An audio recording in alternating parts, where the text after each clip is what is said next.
Hey, this is Jason with Banna Properties, and today I want to talk to you about deeds in the state of Missouri, how to understand a deed in the state of Missouri.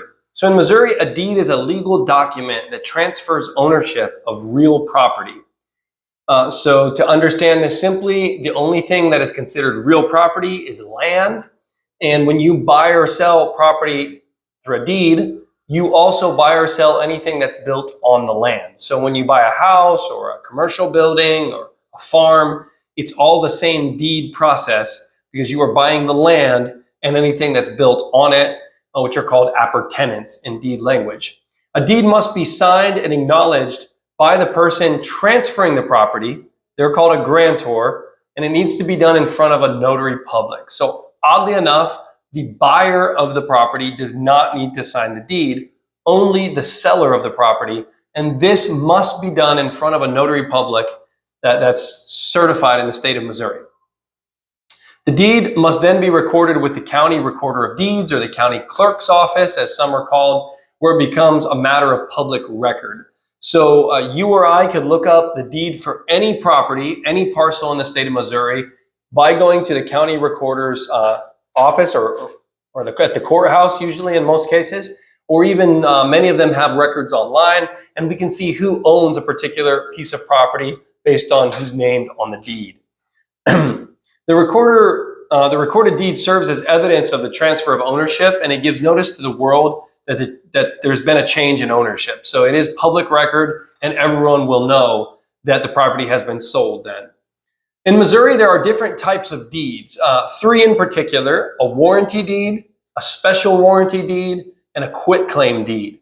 And so I'm going to go ahead and explain them in order of best to worst. So a warranty deed is the best deed that you can get in the state of Missouri, and it provides the most protection to the new owner, as the grantor guarantees that they have good title or a clear chain of title to the property, and that there are no outstanding liens or encumbrances on the property. So basically, the person selling the property is saying, I legally guarantee that I am the only owner, that nothing has happened in the past, and that there's nothing standing against the property right now as I transfer it. So the best deed that you can get is a warranty deed. The second best is a special warranty deed. And no, special doesn't make it better than a warranty deed. It's actually a little bit worse.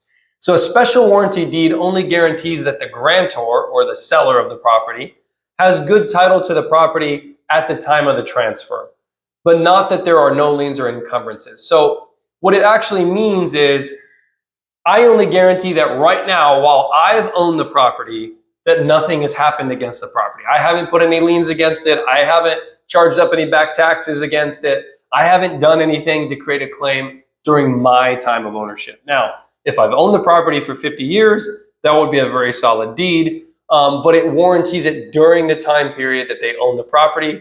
In this case, you would need a title search to be done to see in the past what's happened. And the final and probably the least favorable is a quitclaim deed. So a quitclaim deed simply transfers whatever interest the grantor has in the property without providing any guarantees. Here's an example. I could quitclaim to you my interest in the Golden Gate Bridge. I don't have an interest in the Golden Gate Bridge, but a quitclaim says I quit my claim, if I have any, to this property. Now, a common way for a quitclaim to be used is between family members. Maybe in the state of Missouri, you inherited some property from a parent that's deceased, and you and your sibling both have rights to that property.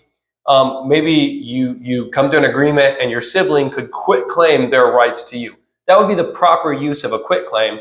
However, a quitclaim is not designed to be used for a final sale and could cause problems down the road. For instance, a bank will not loan you money to build a house on a property that has a quitclaim deed. So things to keep in mind, and it's very important that you consult a lawyer before signing or transferring any deeds to ensure that the document is drafted correctly and all the legal requirements are met as per the state and the local jurisdictions. So that's it for today's video on deeds in Missouri. Please click on our links for more specific county by county information. And thank you so much for watching this series. More from Banna Properties.